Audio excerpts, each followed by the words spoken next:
శ్రీ మాత్రే నమః శ్రీ గురుభ్యో నమః హరి ఓం. ఈరోజు ఈ వీడియోలో 2024-2025 క్రోధినామ సంవత్సర సింహరాశి ఫలితాలు తెలుసుకుందాం. ఈ క్రోధినామ సంవత్సరంలో విద్యార్థులకి, వ్యాపారస్తులకి, ఉద్యోగస్తులకి ఆర్థికమైనటువంటి స్థితిగతులు ఎట్లా ఉంటాయి, ఆరోగ్యాలు ఎట్లా ఉంటాయి, గ్రహ బలాబలాలు ఎట్లా ఉంటాయి అనేవన్నీ కూడా తీసుకుందాం. ముఖ్యంగా ఈ రాశి కనుక చూసుకున్నట్టయితే ఈ రాశిలో మఘా నక్షత్రం 4 పాదాలు, పుబ్బా నక్షత్రం 4 పాదాలు, ఉత్తరా నక్షత్రం, ఉత్తరా ఫల్గుణి నక్షత్రం 1వ పాదం కలిపి సింహరాశి. ఈ రాశికి ఈ సంవత్సరం ఆదాయం 2, వ్యయం 14, రాజ్యపూజ్యం 2, అవమానం 2. అంటే ఆదాయం కన్నా కూడా వ్యయం చాలా ఎక్కువగా ఉన్నది. దీన్ని దృష్టిలో పెట్టుకుని మన ఆర్థిక వనరులు చేకూర్చుకోవటం, సమకూర్చుకోవటం అది చూసుకోవాల్సి ఉంటుంది. అట్లాగే గురుడు మే 1వ తేదీ నుంచి దశమ స్థానంలో సువర్ణమూర్తిగా ఉంటాడు. అట్లాగే రాహు, అష్టమ రాహు, సప్తమ శని ఇద్దరు కూడా తామ్రమూర్తులుగా ఉన్నారు ఈ సంవత్సరం. కాబట్టి శని రాహువుల యొక్క బలం చాలా తక్కువగా ఉంది. గుడ్ కన్నా బ్యాడ్ డే ఎక్కువగా ఉన్నటువంటి ఒక వాతావరణం ఉంటుంది. కాబట్టి కొంచెం జాగ్రత్త పడాల్సినటువంటి పరిస్థితి ఉంటుంది.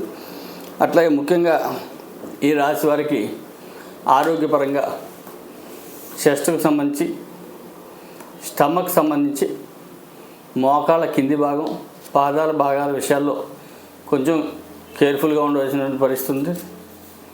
అట్లా నేత్ర సంబంధమైనటువంటి విషయంలో కూడా కేర్ఫుల్గా తీసుకోవాల్సినటువంటి పరిస్థితులు వస్తాయి. ఈ రాశి వారికి శనికి, రాహుకి ఈ సంవత్సరంలో జపశాంతులు. శనికి 19,000, రాహువుకి 18,000 జపం, తర్పణం, హోమం, దానాలు సంపూర్ణంగా చేసుకున్నట్టయితే కొంచెం దాని యొక్క ఉగ్రం తగ్గుతుంది. అన్ని రకాలుగా బాగుంటుంది. విద్యార్థులకి ముఖ్యంగా ఇది కొంచెం కష్టకాలం అనే చెప్పవలసి ఉంటుంది. కాబట్టి అధిక శ్రమ చేయవలసినటువంటి పరిస్థితి ఉంటుంది. మతిమరుపు ఎక్కువ ఉంటుంది. శనీశ్వరుడు సప్తమ స్థానంలో ఉండడం వల్ల పనులు మందగిస్తాయి. అట్లాగే చదివిన చదువు కూడా కొంచెం వంట పట్టని పరిస్థితి ఉంటుంది. కాబట్టి 1-2 సార్లు చదవలసినటువంటి అవసరాలు కూడా ఉంటాయి. పోతే ఈ రాశి వారికి చైత్రమాసం చూసుకున్నట్టయితే ఇంకా గ్రహాలన్నీ కూడా ప్రథమార్థంలో అనుకూలంగా ఉండవు. ఎందుకంటే రవి రాహుతో కలిసి ఉండటం, అష్టమ స్థానంలో ఉండటం వల్ల ప్రథమార్థం అంతా కూడా చికాగ్గా ఉంటుంది. ద్వితీయార్థం నుంచి చాలా అనుకూలమైనటువంటి వాతావరణం ఉంటుంది. ద్వితీయార్థం నుంచి వ్యాపారస్తులు కానీ, ఉద్యోగస్తులు కానీ, ఇట్లా షేర్ మార్కెట్ వాళ్ళు కానీ, సువర్ణ రైతు వ్యాపారస్తులు కానీ పెట్టుబడులు పెట్టుకోవచ్చు, బాగానే ఉంటుంది. అట్లా వైశాఖ మాసం కనుక చూసుకున్నట్టయితే కనుక ఈ మాసంలో కొంచెం ప్రయాణాలు అధికంగా ఉంటాయి, ఖర్చులు కూడా ఉంటాయి. అయినప్పటికీ గ్రహ బలాలు చాలా అనుకూలంగా ఉన్నాయి కాబట్టి దశమ స్థానంలో ఉన్నటువంటి గురుడు వృత్తిని బాగా చూపిస్తారు. కాబట్టి గృహమందు వివాహాది శుభకార్యాలు జరిగేటువంటి అవకాశాలని, బంధుమిత్ర సమాగమనం, దేవతా దర్శనం ఇవన్నీ కూడా ఉంటాయి. అట్లాగే అష్టమ రాహు, సప్తమ శని కొంచెం ప్రమాదకర సూచనలు కూడా ఉన్నాయి. వాహన ప్రమాదాలకు అవకాశాలు ఉంటాయి. కాబట్టి వాహనాల మీద వెళ్ళేటప్పుడు, వచ్చేటప్పుడు కూడా కొంచెం జాగ్రత్తలు పాటించవలసినటువంటి అవసరం ఉంటుంది. అట్లాగే జ్యేష్ఠ మాసం చూసుకున్నట్టయితే కనుక జ్యేష్ఠ మాసం ఇంచుమించుగా గ్రహాలన్నీ కూడా ఏకాదశంలో ఉండడం, దశమి ఏకాదశాల్లో ఉండటం వల్ల గ్రహస్థితులు చాలా అనుకూలంగా ఉంటాయి.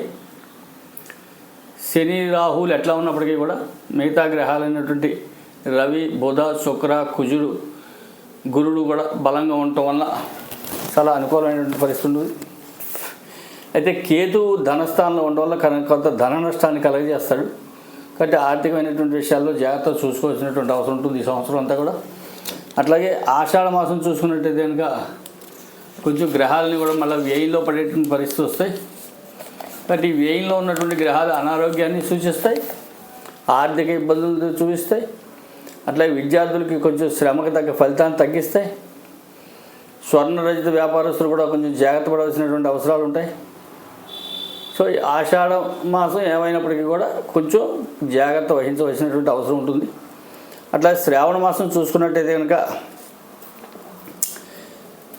రవి స్వక్షేత్రంలో సింహరాశిలో ఉండటం మంచిది అయినప్పటికీ కూడా శని యొక్క వీక్షణ వలన కొంత నష్టం జరిగేటటువంటి అవకాశం ఉంది. శారీరకమైనటువంటి ఉష్ణతాపం, అట్లాగే శారీరకమైన అనారోగ్యం, ఆర్థికమైన ఇబ్బందులు కూడా ఉంటాయి. కొంచెం జాగ్రత్త పడవలసినటువంటి అవసరం చాలా ఉంది. అట్లా విద్యార్థులు కూడా శ్రమ పడాలి.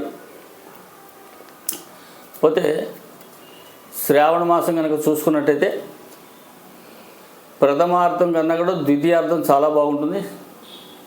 గ్రహాలని కూడా మళ్ళీ కన్యారాశిలో సింహరాశిలో సంచారం ఉండటం వల్ల, కొన్ని ద్వితీయ స్థానంలో ఉండటం వల్ల శ్రావణ మాసం కూడా ద్వితీయార్థం అంతా కూడా చాలా బాగుంటుంది. వృత్తి వ్యాపార రంగాల వారికి చాలా అనుకూలంగా ఉంటుంది. విదేశీ ప్రయాణాలు చేయాలనుకున్నటువంటి వాళ్ళకి అవకాశాలు ఉంటాయి. అందులో శని సప్తమంలో ఉండటం వల్ల, శనీశ్వరుల వారు సప్తమం అష్టమంలో రాహు ఉండటం వల్ల విదేశీ ప్రయాణం చేయాలనుకున్నటువంటి వాళ్ళకి ఈ సంవత్సరం చాలా మంచి అనుకూలమైనటువంటి వాతావరణం ఉంటుంది. ఎందుకంటే శని రాహులు విదేశీయ కారకులు కాబట్టి చాలా అనుకూలమైన పరిస్థితులు ఉంటాయి. అయితే పనులు మాత్రం ఆలస్యంగా మందకొడిగా జరుగుతుంటాయి. దానికి తగ్గ శాంతి ఇందా చెప్పాను, ఆ విధంగా చేసుకుని ముందుకు వెళ్తే సరిపోతుంది. అట్లాగే భాద్రపద ఈ మాసం అంతా కూడా పూర్తి అనుకూలమైనటువంటి గ్రహస్థితి ఉంది. గ్రహాలన్నీ కూడా చాలా అనుకూలమైన స్థితిలో ఉన్నాయి కాబట్టి అన్ని రంగాల్లో కూడా అభివృద్ధి అధికంగా ఉంది. కాబట్టి అన్ని రంగాల వాళ్ళకి కూడా అభివృద్ధి అనుకూలంగా ఉంటుంది కాబట్టి పెట్టుబడి పెట్టచ్చు. అట్లాగే విద్యార్థులు కూడా అనుకూలమైనటువంటి స్థితి, షేర్ మార్కెట్ బాగుంటుంది. ఉద్యోగస్తులకు కూడా అనుకూలమైనటువంటి స్థితి ఉంటుంది, బాగుంటుంది. అట్లాగే ఆశ్వీజ మాసం చూసినట్టయితే భాద్రపద మాసం కన్నా కూడా గ్రహస్థితి అనుకూలంగా పరిస్థితులు ఉంటాయి. ఎందుకంటే కన్యా రాశి తులారాశిలో గ్రహాలని సంచారం చేస్తుంటాయి కాబట్టి గ్రహస్థితులు చాలా అనుకూలమైనటువంటి వాతావరణం ఉంటుంది. ఆర్థికమైనటువంటి స్థిరం బాగుంటుంది. అట్లాగే ఆరోగ్యపరంగా బాగుంటుంది. కళత్ర సౌఖ్యం, బంధుమిత్ర సమాగమనం, షేర్ మార్కెట్ అభివృద్ధికరంగా ఉంటుంది. అట్లా కార్తీక మాసం చూసుకున్నట్టయితే కనుక ఈ కార్తీక మాసం అంతా కూడా తుల వృశ్చిక రాశిలో గ్రహాలు సంచారం చేయడం వల్ల సింహరాశికి తుల వృశ్చికం తృతీయ చతుర్థాలు అవడం వల్ల గ్రహాలన్నీ కూడా అనుకూలంగా ఉన్నట్టే కాబట్టి మంచి స్థితిలోనే ఉంటుంది. కాబట్టి పూర్వం ఏదైతే ఆశ్వీజ మాసం చెప్పుకున్నామో ఆశ్వీజ మాసం యొక్క ఫలితాలే ఈ కార్తీక మాసంలో కూడా ఉపయోగిస్తాయి. కార్తీక మాసం కూడా చాలా అనుకూలంగా ఉంటుంది. అట్లాగే మార్గశిర మాసం చూసుకున్నట్టే కనుక గ్రహాలని కూడా చతుర్థ పంచమ స్థానాలైనటువంటి ధనుస్సు వృశ్చికాల్లో సంచారం చేయడం వల్ల గ్రహస్థితి అనుకూలంగా ఉంటుంది. అందులో దశమంలో ఉన్నటువంటి గురువు చాలా యోగకారకమైనటువంటి గ్రహం, చూసుకోవాల్సిన అవసరం లేదు, ముందుకు వెళ్ళొచ్చు. అట్లాగే పుష్యమాసం కనుక చూసుకున్నట్టయితే కనుక గ్రహాలని కూడా పంచమ షష్ఠ స్థానం అంటే ధనుసు మకర రాశిలో సంచారం అవడం వలన గ్రహాలని కూడా అనుకూలంగా ఉంటాయి. ఒక్క శుక్రుడు షష్ఠ స్థానంలో ఉంటే తప్ప మిగతా గ్రహాలని కూడా పాపగ్రహాలైనటువంటి గ్రహాలని కూడా షష్ఠ స్థానంలో చాలా యోగకరంగా ఉంటాయి. అట్లాగే మాఘమాసం కనుక చూసుకున్నట్టయితే కనుక ఈ మాసంలో కొంచెం రవి మకర కుంభాల్లో సంచారం అవటం వల్ల శనీశ్వరులతో కలగడం వల్ల అనుకున్నటువంటి ఫలితాలు తగ్గినప్పటికీ కూడా కొంచెం దూర ప్రయాణాలు చేయవలసి రావటం, ఆర్థికంగా ఖర్చు పెట్టవలసి రావటం, విద్యార్థులు శ్రమపడవలసినటువంటి పరిస్థితులు ఉంటాయి. గృహంలో కొంత అనిశ్చితి ఉంటుంది. అట్లాగే వాహనాలు కానీ గృహాలు కానీ నిర్మాణ రంగం వాళ్ళకి చాలా అభివృద్ధికరంగా ఉంటుంది. నూతన గృహ వాహనాలు తీసుకున్నటువంటి వాళ్ళకు కూడా అభివృద్ధికరంగా ఉంటుంది. అట్లాగే ఫాల్గుణ మాసం కనుక చూసుకున్నట్టయితే ఫాల్గుణ మాసం మళ్ళా రవి అష్టమ స్థానం అయినటువంటి మీనరాశిలోకి సంచారం మొదలు పెడతాడు. కాబట్టి కుంభమీనాల్లో రవి తప్ప మిగతా గ్రహాలను కూడా అనుకూలంగా ఉన్నాయి. కాబట్టి మాఘమాసంలో ఏవైతే మనం చెప్పుకున్నామో అవన్నీ కూడా ఈ ఫాల్గుణ మాసంలో కూడా చాలా యోగకరంగా ఉంటుంది.